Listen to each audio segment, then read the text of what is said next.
Ketika Islam mula memancar sinarnya ke daerah-daerah Parsi, ketika Islam hendak membuka daerahnya ke Eropah, ketika Islam sedang berjalan untuk memerintah di seluruh dunia, dan 3/4 daripada dunia ini, tentera yang dipimpin oleh Khalid bin Walid itu, Khalid bin Walid sendiri bercakap kepada Hormuz sebagai ketua tentera Parsi, ketua turas angkatan Parsi.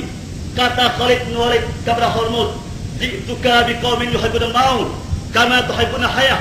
Kami datang kepada kamu wahai Hormuz ialah dengan tentera yang cinta mati, sebagaimana tentera kamu yang cinta hidup.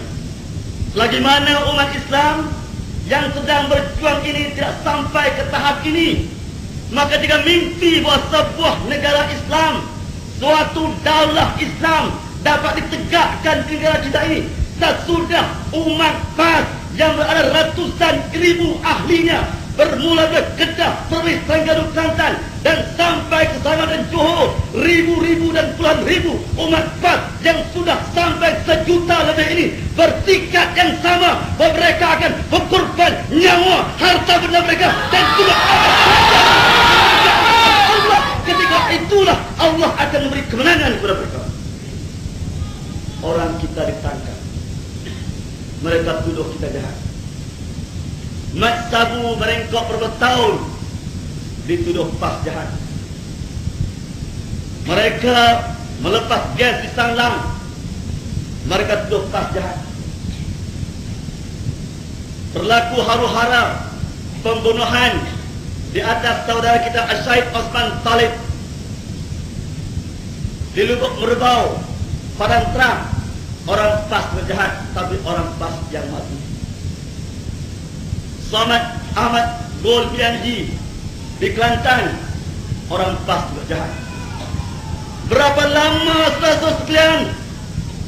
Berapa lama lagi masanya yang mesti tunggu bahawa PAS ni jahat, PAS ni jahat, PAS ni jahat? Akan sampai masanya bahawa kejahatan itu tidak timbul lagi. Yang timbul ialah sesemangat syahid. Kita mau mati syahid, itu akan timbul dan ditekan. Ini satu keadaan yang mesti kita jaga bersama agar terdapat harmonis di kalangan kita bersama. Tetapi ini kalau tidak dapat diawasi oleh mereka-mereka yang bernama diri mereka itu penjaga keamanan, tidak dapat mengawasi dalam masalah ini, sudah tentu keadaan tidak dapat dikawal. Tengok kita beberapa kali dalam Tamrin, tidak ada gangguan daripada mana-mana, tetapi oleh kerana mereka menggunakan otak orang lain, sebab itu berlaku tipu dan tipu. Saudara-saudara sekalian, dalam perjuangan untuk menegakkan hukum Allah Subhanahu Wa Taala ini, kita sudah mencerita berpuluhan kali, bahkan ratusan kali penceramah-penceramah setahun ke setahun telah menceritakan kepada umat Islam bahawa selagi mana hukum Allah Ta'ala tidak dapat ditegakkan, yaitu Quran dan Sunnah hadis Nabi Muhammad SAW ini tidak berjalan dalam negara ini, selama itulah berdosa kepada seluruh umat yang ada di negara kita. Kerana Allah SWT telah berfirman dalam Quran, وَمَنْ لَمْ يَحْكُمْ بِمَا أَنزَلَ اللَّهُ فَأُولَئِكَ هُمُ الْكَافِرُونَ وَمَنْ لَمْ يَحْكُمْ بِمَا أَنزَلَ اللَّهُ فَأُولَئِكَ هُمُ الظَّالِمُونَ وَمَنْ لَمْ يَحْكُمْ بِمَا أَنزَلَ اللَّهُ فَأُولَئِكَ هُمُ الْفَاسِقُونَ. Sebab itulah kita berjuang, ialah bukan mendapat puji-pujian daripada siapa. Kita berjuang atas nama Allah Subhanahu Wa Taala, kita berjihad dan berjuang.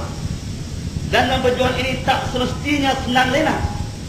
Dalam perjuangan yang dihadapi oleh umat Islam untuk menegak sebuah negara Islam, Iran sudah mengorbankan juta-juta umatnya kerana menegakkan sebuah negara Islam di Iran. Oleh kerana perintah Allah SWT, para sahabat yang terkorban di perang Uhud, para sahabat yang terkorban di perang Hunain, para sahabat yang terkorban pada perang Badar, sahabat-sahabat Rasulullah SAW sendiri terkorban dalam perjuangan. Tetapi ingat saudara-saudara sekalian, orang-orang yang telah dapat mati syahid, mereka itu telah mendapatkan satu tingkatan syurga yang dibentangkan kepada mereka. Kemewahan dan nikmatnya ialah memenuhi antara langit dan bumi. Sebab itu Rasulullah SAW dalam sebuah peperangan, bila tentera Islam berada di sebelah pihak dan tentera musuh berada di sebelah pihak, apa yang dikata Rasulullah? Bukan Rasulullah kata, cepatlah kamu kepada musuh, Rasulullah tak kata. Tetapi apa yang Rasulullah kata? Segeralah kamu pergi kepada surga yang dibentangkan kepada kamu antara langit dan bumi. Artinya perjuangan untuk mendapat syahid ini bukan satu perjuangan sambil lewat, bukan satu perjuangan main-mainan, dan bukan satu perjuangan yang seronok suka, tapi perjuangan untuk capai menjadi syahid ini satu perjuangan yang dikat dan kekeh. Perjuangan ini akan berjaya. Saudara-saudara yang belum berniat bersyahid, harap berniat pada Nabi. Sabda Nabi SAW, "Man mata walam yatu walam yuhaddis bihi nafsu lil ghazw mata ala syubbatin minan nifaq."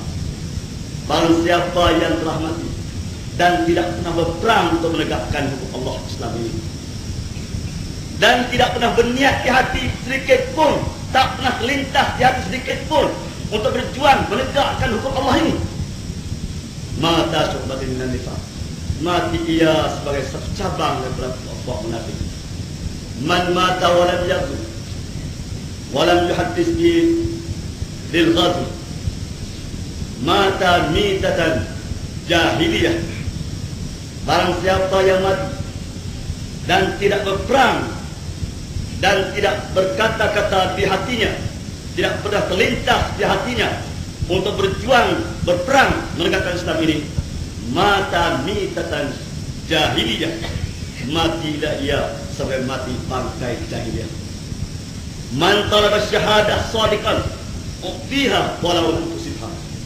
Barang siapa berniat untuk mati syahid shadiqan, secara sungguh-sungguh, secara tidak kecoh, secara sungguh-sungguh sebenarnya, dia akan diberi pahala syahid sekalipun dia tidak dapat mati dalam harakah dan ma'rakah peperangan.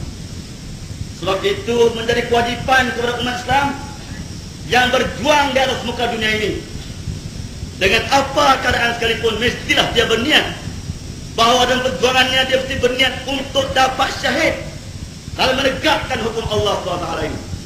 Kerana kalau kita tidak berjuang menegakkan hukum untuk mendapatkan syahid pun, kita akan mati juga sebagaimana orang-orang lain yang mati. Tapi nilai kematian itu ada fitan dan ada fitnah di kubur. Tetapi orang-orang yang telah dapat bersyahid, mereka terlepas dari fitan, daripada fitnah kubur. Orang-orang yang telah bersyahid, firman cerita dalam hadis, orang-orang yang akan dihantar terus ke surga dengan tidak usul tanya periksa, dan tidak ada roadblock lagi, dan tidak ada keju lagi untuk mereka ini, terus menerus sampai ke surga. Dan mereka ini memakan buah-buahan yang manis, yang lazat dalam surga, dan mereka dudukkan bersama bidadari yang telah menyambut mereka dalam surga, dan mereka ini makan rezeki Tuhan hingga sampai hari kiamat. Saudara-saudara sekalian, tahap perjuangan yang ada pada negeri kita sekarang ini, belum taraf yang ada di Iran, belum tarafnya yang ada di Afghanistan. Di Afghanistan sekarang ini mereka memakan hujan-hujan peluru. Di Afghanistan, Rusia dengan ganasnya, orang-orang komunis Rusia telah menggunakan kuasanya yang begitu kuat, menggunakan alat-alat kimia pembunuh, gas-gas pembunuh yang membunuhkan umat Islam yang punya tanah jajahannya sendiri dalam negeri Afghanistan, tanah tumpah mereka, tanah ayam mereka, yang mereka berjuang mempertahankan hak mereka itu telah digunakan kuasa oleh kuasa besar dunia yang bernama Rusia laknatullah ini. Itu pun mereka tidak heran, berapa tahun mereka perang di Rusia, mereka tidak pernah kalah, mereka tidak pernah angkat selendang agak kalah kepada pihak kafir. Begitu juga di Malaysia, kalau mau menang, kalau mau maju, kalau mereka Islam, kita tidak mau kalah. Biarpun kita ditangkap, kita dikurung, kita diseksa, kita dihadapkan dengan tali gantung, sebagaimana pernah dihadap oleh Omar Mukhtar sebagai pejuang di Libya, telah menghadapi tali gantung oleh pemerintah taghut Itali, berhadapan di tali gantung oleh taghut Itali, oleh pemerintahan, oleh imperialis musta'mirin yang di bawah pimpinan Itali, Amerika dan Inggris. Mereka kuasa tiga besar inilah menekankan mujahidin, menekankan pejuang-pejuang Libya. Tetapi yang bernama Omar Mukhtar sebagai rakyat, sebagai pimpinan negara Libya, sebagai pimpinan pejuang-pejuang di Libya, dia tidak gentar melalui perjuangan di lorah, di gunung, di bukit, di tengah padang pasir, dengan senapan, dengan pedang, dengan apa saja, demi menyerah 3 kali. Inilah yang saudara nak tahu sekarang. Sebab itu kalau ada kemiskinan,